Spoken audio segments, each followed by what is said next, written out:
It was a cold evening in a small village. The sun had already set and the streets were empty. In a corner of the market, a poor man named Samuel sat quietly. His clothes were torn, his stomach growled with hunger, and his eyes carried the weight of many empty days. For 3 days he had eaten almost nothing. Every house he knocked on had turned him away. "We have nothing to spare," they said. Some ignored him, some even looked at him with disgust. Samuel felt invisible, as if his life had no value. That night, too weak to walk further, he sat near a small wooden house. From inside he could smell something warm, rice and soup. His stomach tightened painfully. He whispered, "If only I could have just one bowl of food." After a moment of silence, the door opened. A young girl stepped outside. She was not rich either. Her clothes were simple, patched many times, but in her hands she carried a steaming bowl of rice. Without hesitation, she walked over to Samuel. "Here, sir," she said gently. "Please eat." Samuel looked at the bowl, then at the girl. "Why are you giving this to me? Don't you need it yourself?" The girl smiled. "We don't have much, but I can share. Gratitude is not about how much we own. It is about seeing what we have and choosing to give." Tears filled Samuel's eyes. His hands shook as he took the bowl. Each bite tasted like life itself. Warmth spread through his body, but even more through his heart. Nobody had looked at him with kindness for a long time. When he finished, he bowed his head. "Thank you, child. You gave me more than food.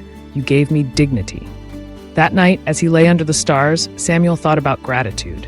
He realized that wealth was not measured by gold or silver, but by the heart's ability to give and appreciate. English vocabulary from this story: gratitude, share dignity, kindness, spare. Example sentence: gratitude grows when we share kindness and respect the dignity of others. The next morning, Samuel woke up with a new feeling inside. For the first time in many years, he didn't feel like a beggar. He felt like a man with value, someone worthy of kindness. He decided that even though he had little, he would live with gratitude. He started helping others in small ways. If he found firewood, he shared it with someone colder than him. If he had a piece of bread, he gave half to another hungry man. Slowly, the villagers noticed him, not as a beggar, but as a man with a generous heart. One day, a wealthy merchant passed through the village. He saw Samuel giving bread to a child. Surprised, the merchant asked, "Why do you share when you have so little?" Samuel smiled. "Because gratitude makes me rich. I may not have much, but I am never empty when I give." The merchant was deeply touched.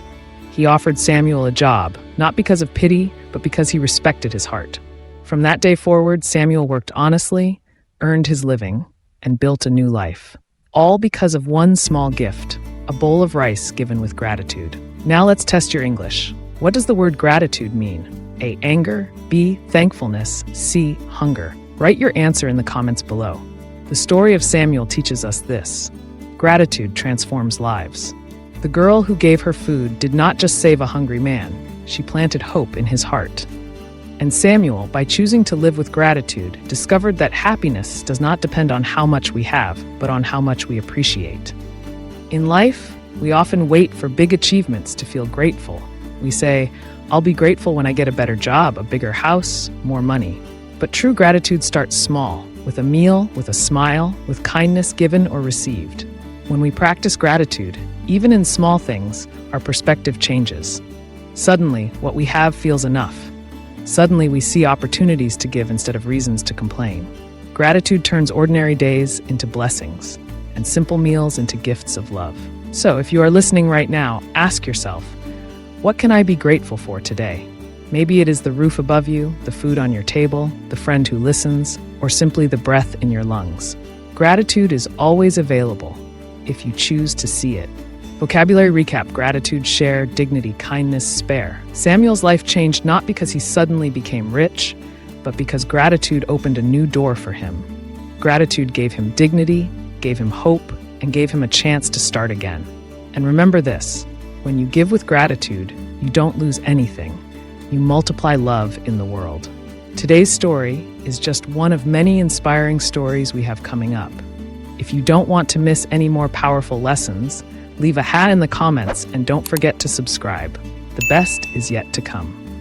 Because sometimes the most powerful way to learn English is not just through grammar or vocabulary, but through stories that remind us how to live with gratitude, kindness, and dignity.